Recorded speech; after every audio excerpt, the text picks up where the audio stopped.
a few minutes for maybe our peak attendance, which usually happens exactly 5 minutes after you were all invited. So Judith and I will kick it for a few. I see already some compliments from one of my colleagues on the Kara Walker background. We're going to have to talk about that with everyone else here.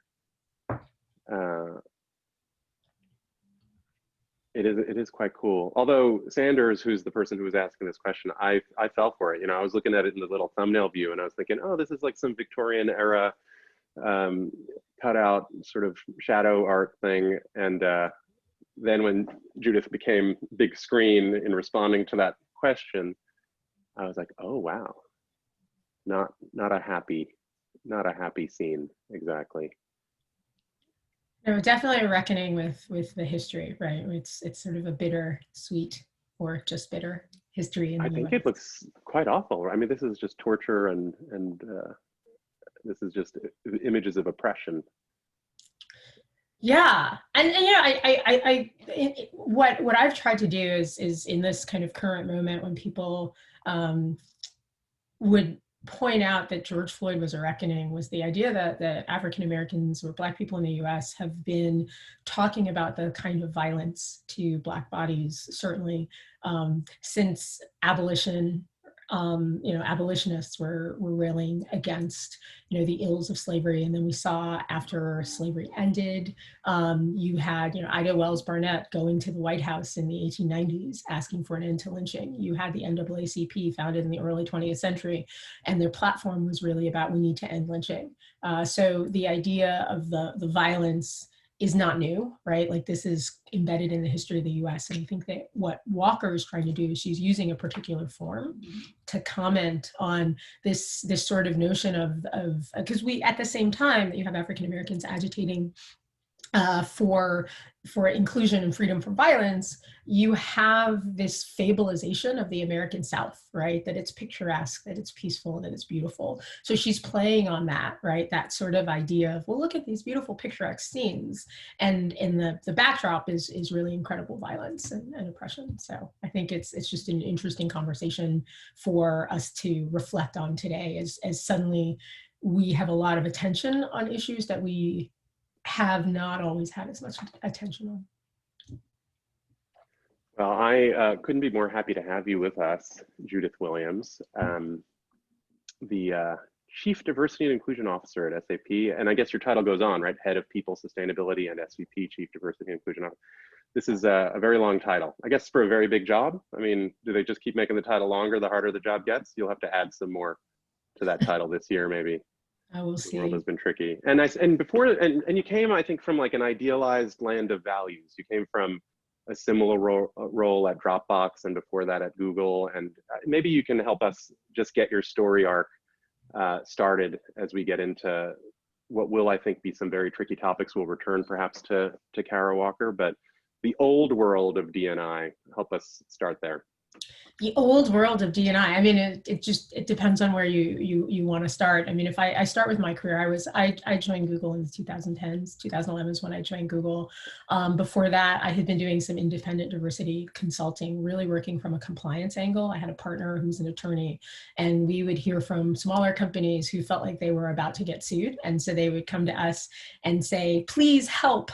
What can we do to make sure that when we get sued, we look like we have taken efforts to mitigate some of these things? And so that was interesting. My partner, after about a year of doing that, decided she wanted to be an executive coach, and I didn't. So I got a job in-house at Google. And when I started at Google, what we were really focused on was attention. We were trying to get leaders to look at their diversity numbers so that then we could put in place action plans to make change. And it was really hard just to even have a meeting with some of the leaders at Google at that point to say, this is the number. A famously data-driven company. You've got Laszlo and his dashboards and stuff, but just not on diversity? I would say it was for some of our leaders, it was not only on diversity, it was these people issues. Why do we have to pay attention to these people issues? I'm writing code, I'm changing the world. It's all about that. And so Google, you know, initially in its inception was kind of antagonistic to the idea that people should be managed at all. right? Software engineers should be let free to create amazing things. So we were dealing with the headwinds of, what is the mind share that our leaders have for any people issues? And then adding a difficult, thorny problem like diversity on top of that was also pretty, it was in that little space for people issues. And there was a perception that Google was such a great place to work, that and that Google was so dedicated to the principles of meritocracy that we were getting applicants from everywhere and we were choosing the best. And if we didn't have women or people of color, well, that just meant that they didn't hit our bar. Was I think an undercurrent of expectation at Google. We were getting a couple million applications a year. It's probably even higher now. And then the other thing is that Google was growing so fast. So even when our end counts went up, our percentages weren't going up. So I think it was a combination of many things. And the conversation, we would make the argument. We would say, look, there's a correlation between more diversity and better business results. And folks would say, but we're doing really well, so why would we change what we're doing? So it was a fascinating time to be at Google. It's fascinating. Wow, that is like extremely concerning to hear that vibe. I thought you were going to tell me about, do no evil and some kind of utopian ideals that the folks were working to pursue. I mean, I guess it's worth remembering that Google, as not so long ago, like 2002 or something, Sergey and Larry were still debating whether there should be any managers at all in the company or something, and they disbanded all product management and whatever. And so a rather contrarian, but maybe techno-utopian operation where the reality of how people operate was sort of slow to be absorbed. And I guess that's kind of a little bit the accounting that you're giving. And it could only have led to disappointment, which I suppose a lot of us have seen outside in on what the lions of Silicon Valley have accomplished, I suppose. It's true, I think, for a lot of the big tech firms. I have this friend, Judith Williams, who's a lawyer, African-American woman who had a career these last 10, 15 years in Google and at Facebook and is now on the outside at a smaller company. And she spent a lot of time shaking her head at just how disappointed she was trying to work from the inside to get some kind of change. And I wonder, what was your thought process as you go from Google then to Dropbox and now this huge platform at SAP, a company that is like an award winner on diversity, right? Like the most diverse or the best diversity company according to Diversity Inc. Like, give me a little bit of something to dream about and feel optimistic about, please. I'll try. So I would say that if we can think about the evolution of the work of diversity as, there was that awareness piece. A lot of us were working to build that awareness, and there was a lot of emphasis on, if we just build the business case, then suddenly people will understand the value. And of course, once they understand the value, everyone will do it. The reality is understanding the value and being willing to commit to the culture change that has to happen to make your workplace more inclusive and more diverse is really hard. I left Google because I felt like turning a ship the size of a Google was going to be really hard. And I was somewhat optimistic that at Dropbox, at that stage, it was just under 1,500 people, it would be a lot easier to make some of the changes. And what I think is really interesting about my career is I have worked at a very successful tech company started by Gen X founders. I've worked at a tech company founded by millennial founders, and now I'm working at a company founded by boomer founders. And that's been really interesting to sort of see that there are ways that the problems are the same, but there are also ways that the sort of maturity level of the companies matters. And so I would say one of the reasons why SAP has gotten the awards that it's gotten is because it has a certain kind of maturity level as a company. And so at Google, we were still putting in foundational processes. And that should have been an opportunity to say, how do we embed diversity into them? And that was true also at Dropbox. But there was this idea that they were creating the best place to work for anyone. And so the people who were there belong there. And to say to them, there are people who aren't here and they potentially belong here too, was a very threatening in terms of sort of ideologically. I think at Dropbox, because it's an older, more mature company that isn't necessarily this idea, you know, we think we're a great place to work, but we don't necessarily, it wasn't this idea of creating an idyllic kind of what I called an adult Disneyland, which I feel like is what you get a lot at Silicon Valley. And in adult Disneyland, everybody's happy all the time and everything's great. Whereas when you're building a company, where you don't expect people to actually be a family necessarily, like you're a building company, we work really together, we're building a team, but if you're not performing, then of course you can leave the team. So we have to, so there's, I think, a willingness to look a little bit more critically at the culture than I found at,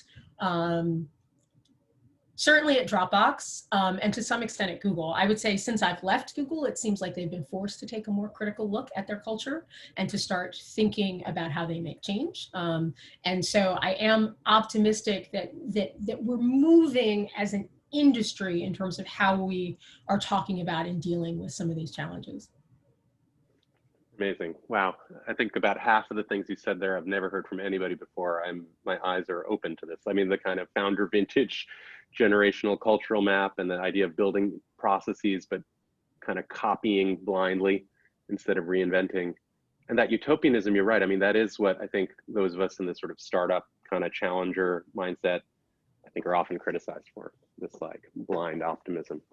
But does it mean that you're pragmatic now and don't dream big about big change? I mean, how do you change a big, well, actually, let's do it this way. Maybe the way you change it is by bringing issues from the background to the foreground. And as we were getting started, we were talking a little bit about the image you have behind you and the way you've been doing all this Zoom stuff the last few months in your role. Maybe let's talk about this Kara Walker image behind you.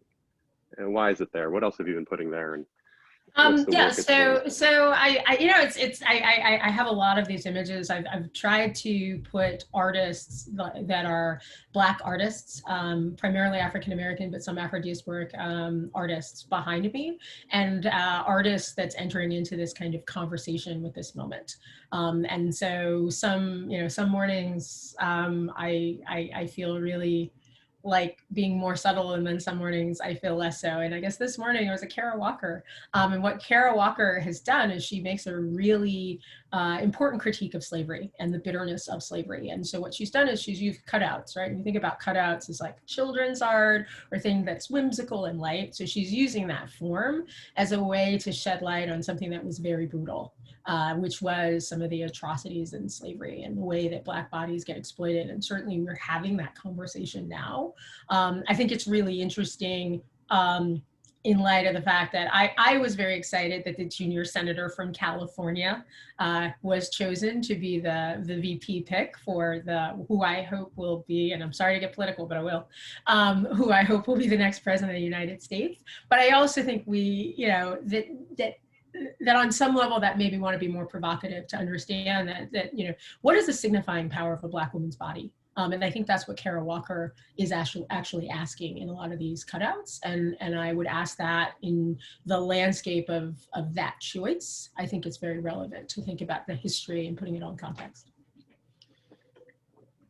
So you have her work of art here and its meaning, but you're also a big shot senior executive at a giant company, and you're in front of a bunch of your colleagues, and you're investigating their temperature and what is the opportunity to make change. And I mean, so let's talk about this moment that we've been in, and we can get into some of the prosaic of like trying to educate some of the global workforce and bring them along. Maybe unconscious bias is a theme there, but just talk to me about sitting in your seat these last 4 or 5 months. George Floyd is killed. The world goes through this incredible emotional uprising and then a political uprising related to it. It's different in different parts of the world. Your company operates everywhere. Like, wow, the duties must have been enormous. Yeah, and for us, right? We also were in the middle of an incredible a leadership upheaval. So we had Bill McDermott, who was our CEO, had left last October, and he was replaced by a co-CEO model. And so we had a woman, Jen Morgan, and who's American, and Christian Klein, German, young man. And at the end of April, they made a decision that that we would go to a single CEO model in the wake of the COVID-19. We needed to have more focus in the way that decisions were made. And so our company thought about this as a very clear business decision, but the way that the employees took it, and certainly some of the external press took it, was SAP has a diversity problem. In the wake of COVID, they decided to get rid of a female CEO. And so I was already negotiating that kind of minefield to say, look, we had one person leave. There were valid reasons. We understand that people attach emotionally to the story around gender, but how do you separate, this business decision from these decisions that are around gender? So we were already really busy on my team. And into that, we have the George Floyd. So we were managing, I think, a kind of internal excitement around inclusion or lack thereof at SAP. And we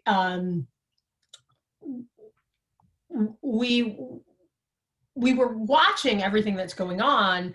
And I would say George Floyd had been killed. It was the weekend prior. So, we'd had the long holiday, we came back. And our Black Employee Network had a meeting, and the meeting was about something. And I don't remember what it was about, but we were starting to get a lot of pings, and my team was like, emotions are really high. Emotions are really high. And so I went to our Black Employee Network meeting just to communicate sort of, look, we're here and we support you, and we're going to make sure you get the resources. And that was basically on it was either Thursday or Friday.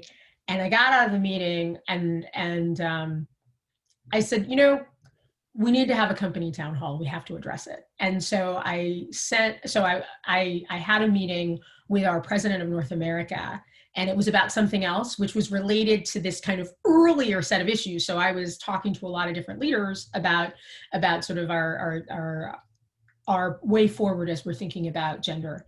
And I ambushed our president of North America, actually, who had invited someone else to his meeting, which is to our meeting, which was fine, and actually helped me, because I said, look, here's what's happening in the Black community at SAP in the US. People are hurt, people are angry, people don't know how to process it. There's a lot going on.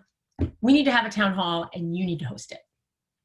And he, to his credit, although I think it's because I ambushed him and he didn't want to show up badly in front of me or the person he invited to the meeting, he agreed to do it. And I think he then immediately freaked out. And so we spent the weekend, I spent the weekend working with his team to prepare for this town hall that was going to happen. And I had some very specific goals, and in our conversations, what he said was, well, maybe we should just do it with the Black Employee Network because, it's them. And I said, look, Black people are already having these conversations with each other, but what they need to know is that we as a company hear and see and are willing to do something differently. And that is why you as the president of North America are the right person. And what I heard from him, and I later heard this from other leaders, is, well, I don't know what to say. I don't know what to do. And I said, that's what you say, because you are the empathetic stand-in for every other leader who looks like you, who doesn't know what to say, who wasn't necessarily as aware of some of these issues. That is what we need. And so we did the town hall. We had over 7,000 people join our town hall. So there was a pretty big need, and that was just on the live. And we had thousands more join on the live stream. And the way that we structured it, because I didn't want there were some things that you can't have a free for all when people are that raw. And so I did an introduction. I welcomed him, also our lead on diversity and inclusion for North America. And then we chose different individuals, not all of whom were Black, employees, to just talk about what they were feeling. And because it was North America, we made sure we had someone from Canada. We made sure we had people from different ethnicities, because in the wake of COVID, we also know that our Asian American colleagues were also not feeling safe. And so we had to put it in this larger context. So we had about 7 colleagues share, and then we had a Q&A. We had source questions ahead of time. The timing worked out such that we ended when the NAACP was holding a minute of silence for George Floyd. So we ended on that kind of minute of silence, and then we told people very concrete things that they could do, both, and our frame was, you take care of yourself, we take care of each other, but then we have to take care of our communities. And so we gave them a call to action. And that's been what we've tried to do consistently, is to have that kind of framework, which is you take care of yourself, we take care of each other at SAP, but then we've got to have that outreach to community. And so we've been providing resources in terms of toolkits, in terms of having, we were planning on kicking off a diversity and inclusion speaker series anyway. So we kicked it off with David Williams, who is the chair of the Department of Public Health, or not at Harvard Medical School. And he talked about sort of the impact of racism on Black people from health outcomes.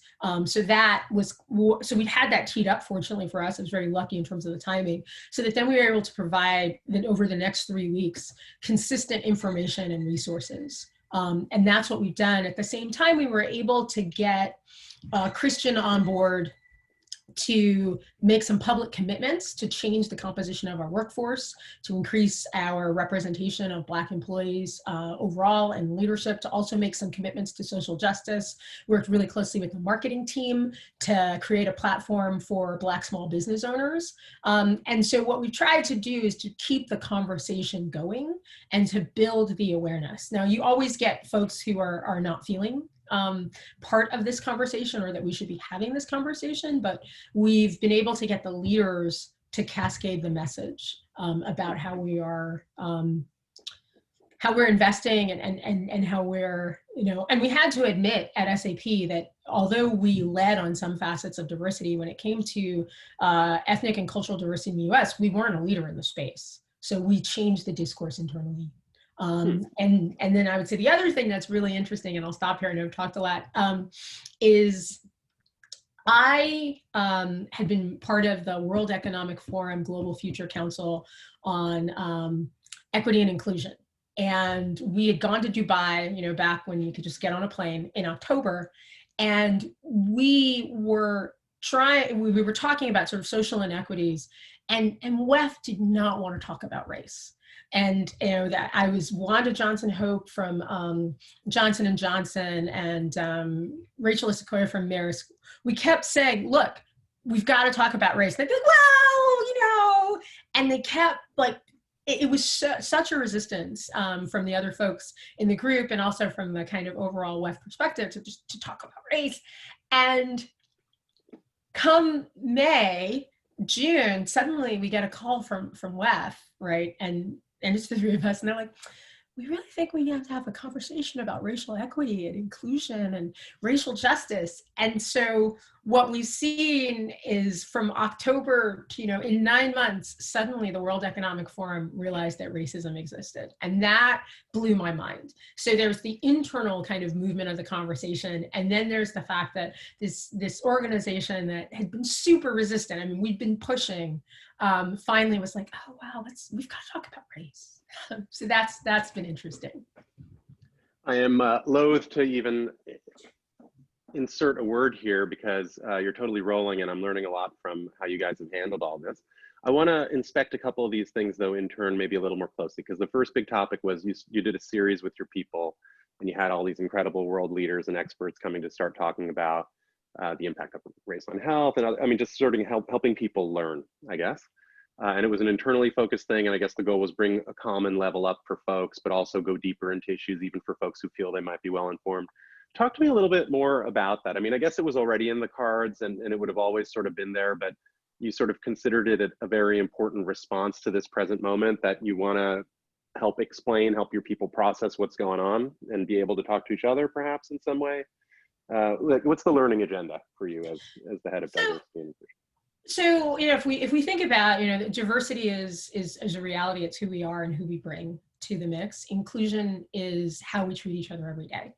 And what I wanted to do was to increase the base level of knowledge for everyone, because there are certain assumptions that we may be making. And I think, given that kind of lens that we love in tech of meritocracy, there was this kind of feeling that, I would say that there was a way that folks were not actually seeing each other. And so we wanted to provide information to allow people to see each other. And so specifically, and maybe this is because I actually have a background as an academic. So I used to be an academic. I like knowledge and facts and research, and I knew that would resonate. And so in the wake, and we were also dealing with the reality that when you look at the impact of COVID-19 on communities of color, we see that it was incredible, the devastation that was happening in the Black community, the devastation that we were starting to see in the Latinx community. So it was very clear that racism was a factor in these health outcomes. And I think in a way that a lot of folks didn't understand. And so initially that's what we wanted to talk about. So we were thinking about, how do we talk about racism in the context of what's going on? Once George Floyd happened, we went back to Dr. Williams and said, look, we would like to talk about not only the global pandemic of COVID-19, but this global pandemic of racism, which he was very comfortable talking about. And the way that the talks were structured is, first we talked about very specifically like the impacts on health, right? So if you're thinking about the way that we interact with each other, it's individual to individual. And the racism has such an impact on the health of Black people that even those kinds of conversations can be really fraught, because African Americans have this extra vigilance for racism, right? And that kind of fear, right? And you bring that in. So I think it was important for people to understand on a human level. We then talked about structural racism, right? And there was a way of bringing all of these historic forces together. And again, people— Which actually, on that point, I mean, 9 months ago, I presume it would have been a little tricky to describe the global capitalist system and the countries we live in as systemically racist to the audience of 7,000 people on the live stream. I mean, do you feel that the conversation had taken a step, forward, perhaps closer to raw truths? So I don't think it would have been hard to describe. I think it would have been— I think there's a difference between, because the research has been there. I mean, it's true. Right? I just mean a little bit of a sensitive topic, perhaps a year ago, to come and announce it to your colleagues, or no? Well, I mean, I think we could have done it. I think that the urgency wouldn't have been there, right? And so when we started these series, I was like, success will be if 100 people join us. And if those 100 people join us and they go out and they talk to 100 people, and then we get another 100 people who watch the replay, I will have felt that this was a successful series. 7,000 was not my vision of success. So what I'll say is I scoped success a little bit differently, because I thought we would— because I honestly think that the case has been there. The case for listening hasn't been there. And so that's really the difference. So we could have made the case, we would have made the case using the same arguments, but it was suddenly very urgent. And I'm not naive. I honestly also think that had folks not been at home for 3 months, we probably wouldn't have seen the urgency either, right? But there was this, that we were seeing a kind of slow motion disaster play out anyway. And then that urgency driver really smacked us in the face. So definitely, we had an urgency driver to make this visible and to finally have people in a place where they were listening. Can I also ask maybe a few more curriculum points? Like you started with health and then you went to structural racism. If you were doing it for Notel, smaller company, but some similar aspects, enterprise oriented and a pretty global footprint, we're trying to learn too. But after the first few bits of it, we're like, oh gosh, which direction should we go? Should we go deep into like psychology, unconscious bias, hidden messages? Should we go over here to history of oppression? Should we talk about like political liberty and the different ways different countries have handled these topics? What else would you put on the curriculum in your wish list, if you could get people's attention for another 10 sessions? So I do think it's important to talk about how the media portrays, different different constituencies. And even if if you just like turn on the TV or Netflix, which is what passes for TV in my house, and count the number of cop shows, right? Totally. Cops, that whole series right? about that cops show itself, right? I mean, there was a great podcast series taking it down, and I guess Yeah. now it's canceled, but it's like incredibly racist, just in this totally I mean, it's just explicit, actually. It's absurd, and they just call it whatever, Law and Order, I guess. Yeah, exactly. And so being able to take a critical lens to the media, because what the media does is it kind of normalizes certain images and certain ideas. And they have nothing, so people get, sadly in the US, a lot of people's historical knowledge comes from like movies they've watched or TV shows. And so if there's a kind of narrative, like, and even if you think about like in the calls to reimagine public safety, part of that is that police aren't, like, their core job would be to catch violent criminals, right, and prosecute them, but they only are hitting about 40%. So they're not actually really good at their job. So, catching bad guys. Yeah, right. Yeah. And have your German colleagues talked to you about how different the public safety mandate is in Germany? I have a few friends who spoke to me about it, and I wonder if you guys have had that discussion at SAP. I mean, the idea that a cop never shoots first, their job is to hide, like self-defense. I think our German colleagues are they're seeking to understand, because it is so foreign for them, the sort of the violence in the policing. And we've had conversations about, because we have a kind of an ethics committee where we think about, how is our software being used, and do we have an ethical position? So we've had discussions about guns. And the U.S. relationship to guns as compared to the way the Europeans are looking at it. So we've been wrestling with some of these issues, and I think for our German colleagues, they don't understand why it's a debate, right? They really don't understand the model of policing at all. And understandable, because they've normalized a very different vision of public safety.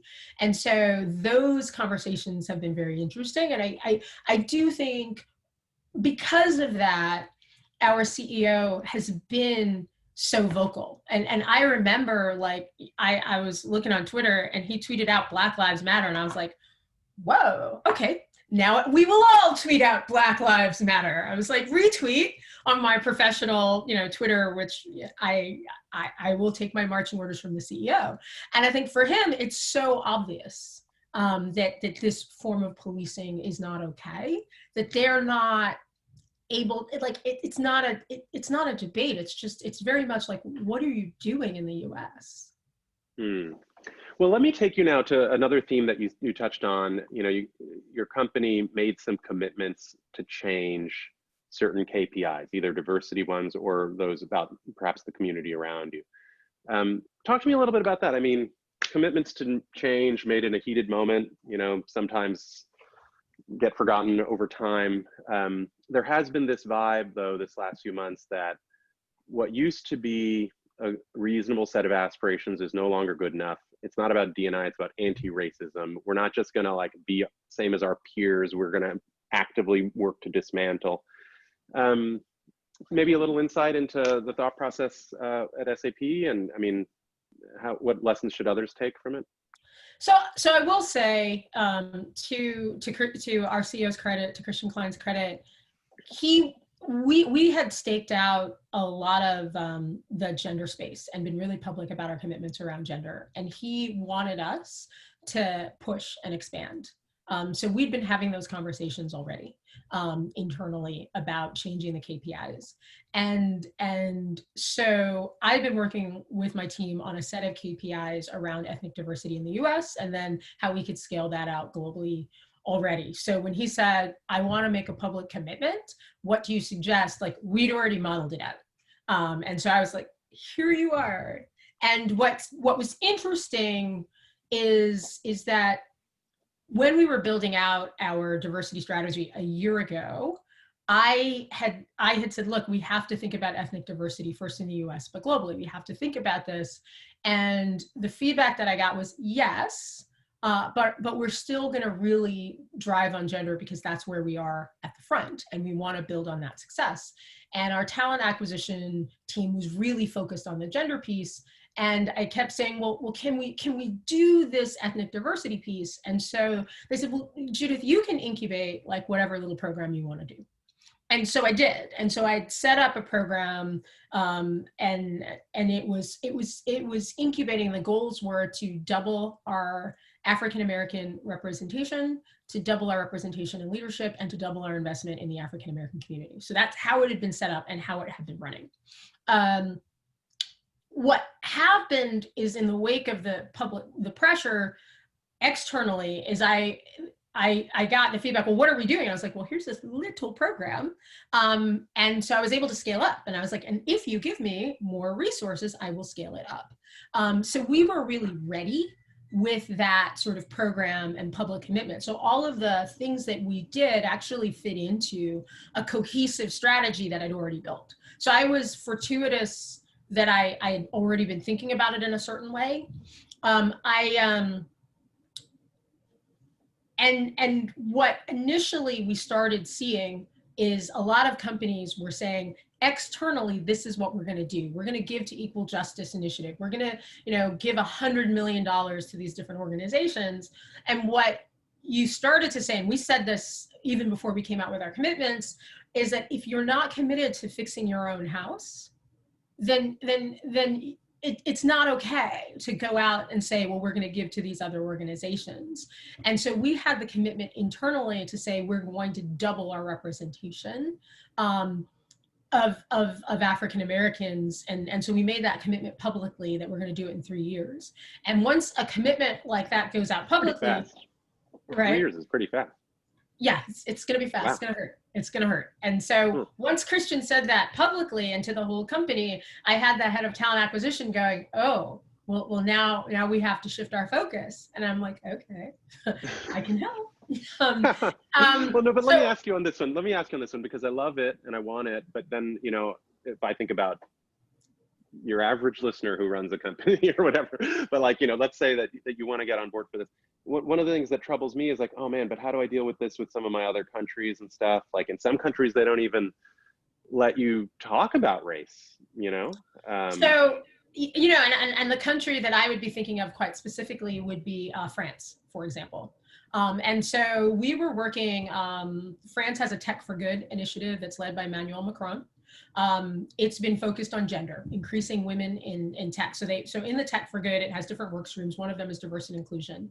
And I've been working on that since 2018. And in 2018, we sent a proposal to them, and it was, okay, this is what we want to do for gender. This is what we want to do for, what did we call it? We said, we knew about that in France, we can't talk about race. So we said, we want to look at the geographical distribution of opportunity, because, in Paris, the banlieue, yeah. Right. So then you're not talking about race, but you are, right? So we said that, and we said, we also want to look at differently abled. And we got feedback from the presidency that they're going to focus on gender. So that is what we did in 2018. In 2019, we tried again. We said, we would like to focus on these other things. They said, that's very nice. We want to focus on gender. 2020, we went back.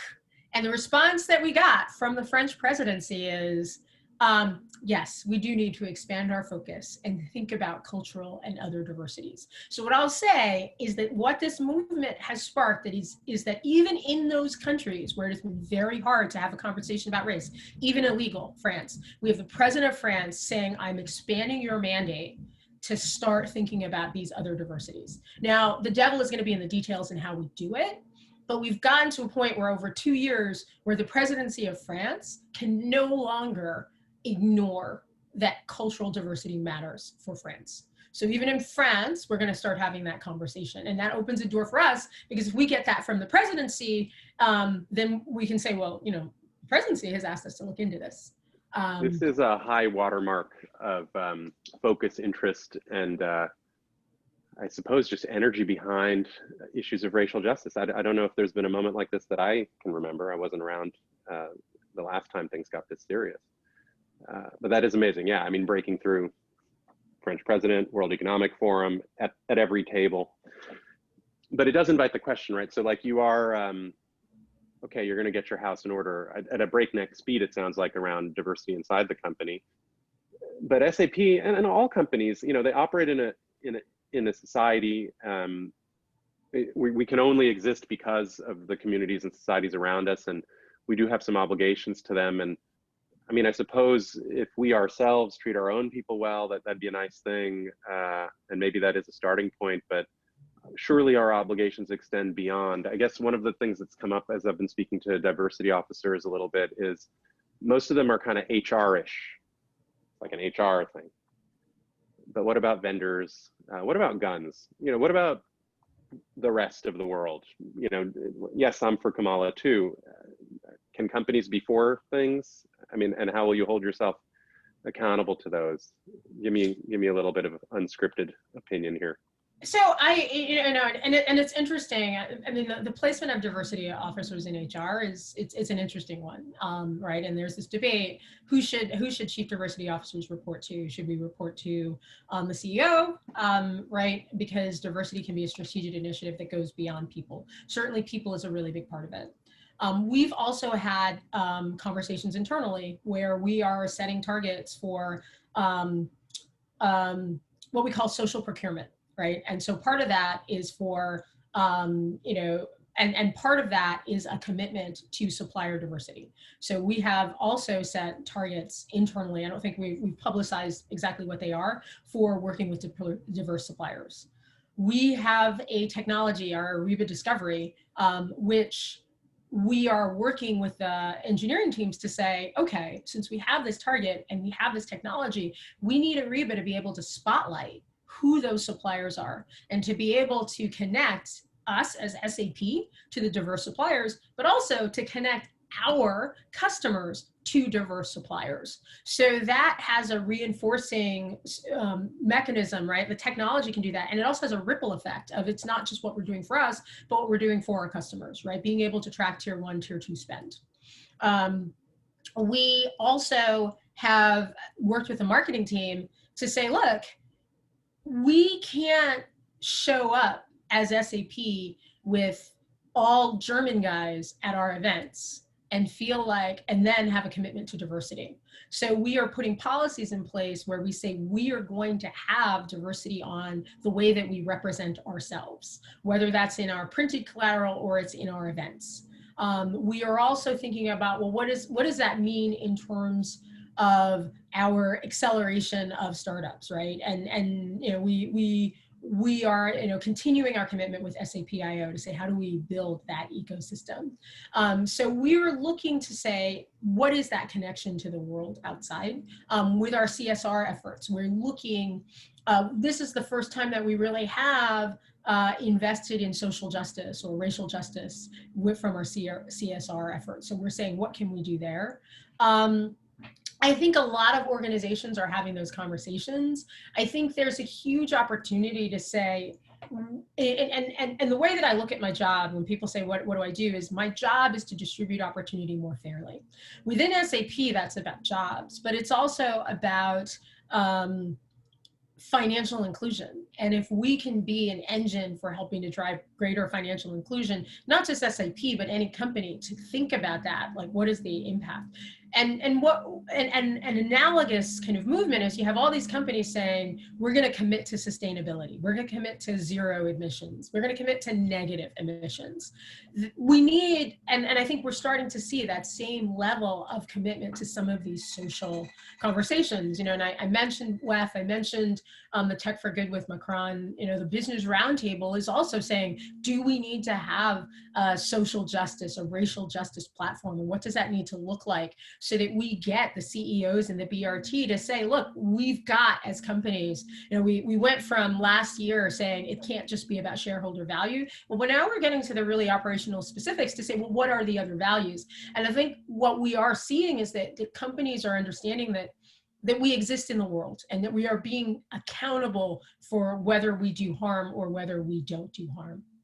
Well, so maybe just a last question to wrap it up, to take you back to the Google days where you had to make a spreadsheet and show the return on investment of diversity hiring or pipelining or whatever. I mean, the kind of means ends rationalizing of things that are just like fundamentally right in a way. Are we at a point now where folks are no longer making or having to make the argument in that fashion, like, will you show me how you reduce our cost of headcount or whatever, when you make a commitment to doubling the African-American representation? You know, it's so, so I would say I stopped making the business case a while ago because because yes, we can correlate to a lot of things, but the folks that are going to be convinced by that, I feel like we've already convinced them. And so I think it's really important that what we're now articulating is the value proposition for inclusion.